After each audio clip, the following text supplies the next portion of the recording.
ये चार्ट देखें, जदीद फ़िज़ाई ताकत की दुनिया अब किसी एक मुल्क या ब्लॉक के कंट्रोल में नहीं रही। अमेरिका, हाँ, वो अब भी 2 ऑपरेशनल 5th जेन प्लेटफॉर्म्स के साथ सबसे आगे है, लेकिन चीन बहुत तेज़ी से अपने J20 के बेड़े को बढ़ा रहा है। रूस भी तमाम मुश्किलात के बावजूद अपने Su-57 को बेहतर बना रहा है।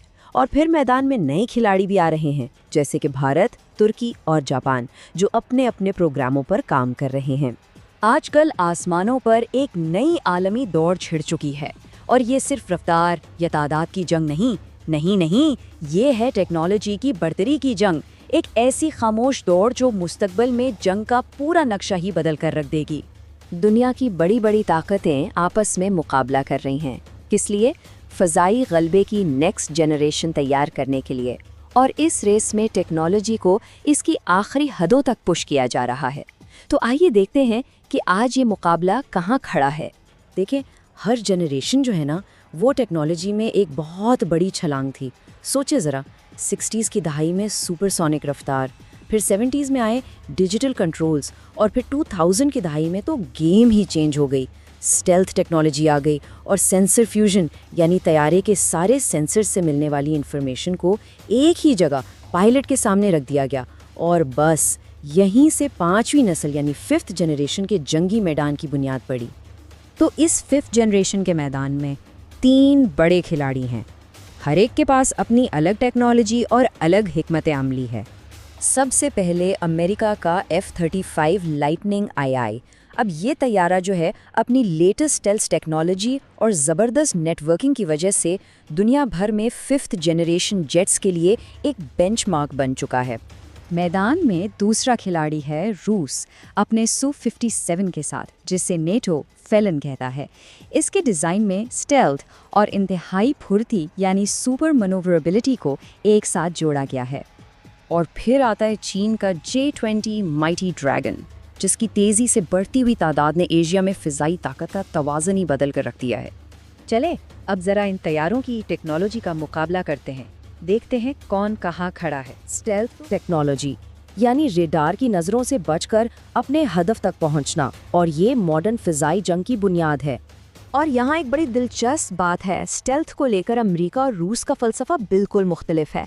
F-35 को इस तरह डिज़ाइन किया गया है कि वो हर एंगल से रेडार से बच सके, जिसे ऑल एस्पेक्ट स्टेल्थ कहते हैं। दूसरी तरफ Su-57 में फ्रंटल स्टेल्थ यानी सामने से नज़र न आने पर ज़्यादा जोर है। क्यों? ताकि इसकी ज़बरदस्त रफ्तार और फुर्ती पर कोई फ़र्क ना पड़े। लेकिन जंग सिर्फ स्टेल्थ से नहीं जीती जाती। असल फतह का इन्हसार है इंफॉर्मेशन सुपीरियॉरिटी पर, यानी मालूमात में बढ़तरी। जदीद एवियोनिक्स और सेंसर फ्यूजन दरअसल इन तैयारों का दिमाग हैं, जो पायलट को जंग के मैदान की एक मुकम्मल तस्वीर दिखाते हैं। आइए ज़रा इन तीनों तैयारों के स्टार्ट्स पर एक नज़र डालते हैं।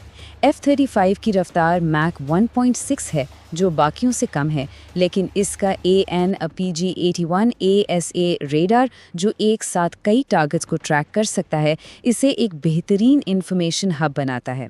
दूसरी तरफ Su-57 की रफ्तार मैक 2.0 तक है, और इसके रेडार की रेंज 400 किलोमीटर से भी ज़्यादा, यानी ये बहुत दूर से ही खतरे को पहचान लेता है। देखिए, हर तैयारा एक ख़ास जंगी किरदार के लिए बनाया गया है। F-35 ये नेटवर्क सेंट्रिक वॉरफेयर यानी नेटवर्क के ज़रिए जंग लड़ने में बेमिसाल है। Su-57 इसकी 3D थ्रस्ट वेक्टरिंग यानी इंजन के नोजल्स को किसी भी सिमत में मोड़ने की सलाहियत इसे डॉग फाइटिंग या करीबी लड़ाई का बादशाह बनाती है। और J20 इसका फोकस है लॉन्ग रेंज एंगेजमेंट पर, यानी PL-15 जैसे जदीद मिसाइलों से दूर तक मार करना। तो ये तो हुई हाल की बात। अब चलते हैं मुस्तकबिल की तरफ और देखते हैं कि टेक्नोलॉजी के उफुक पर आगे क्या है। तो सवाल ये उठता है कि 5th जनरेशन के बाद क्या? 6th जनरेशन फाइटर्स की जो खसूसियात है वो किसी साइंस फिक्शन फिल्म से कम नहीं।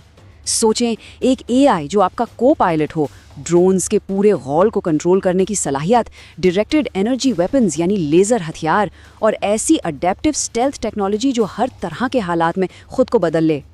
और दिलचस्प बात यह है कि इस दौड़ में अब ममालिक अकेले नहीं हैं। ग्लोबल कॉम्बैट एयर प्रोग्राम या GCAP एक बहुत बड़ा मंसूबा है, जिसमें UK, इटली और जापान मिलकर छठी नस्ल का लड़ाका तैयारा बना रहे हैं। तो इस सब का मतलब क्या है? मतलब ये कि फ़ज़ाई ताकत की जदीदियत अब किसी मगरबी अजारादारी में नहीं रही, बल्कि दुनिया एक मल्टीपोलर यानी कसीर कुतबी दौर में दाखिल हो चुकी है। फ़िज़ाई जंग का मुस्तकबिल वो आज लिखा जा रहा है। जिन कॉन्सेप्ट्स पर हमने अभी बात की है वो दरअसल आलमी सलामती के आने वाले कल की शक्ल तय कर रहे हैं। और आखिर में एक सवाल जो हमें सोचने पर मजबूर करता है, क्या ये टेक्नोलॉजी दुनिया में ताकत के तवाज़ुन को बुनियादी तौर पर और हमेशा के लिए बदल रही है?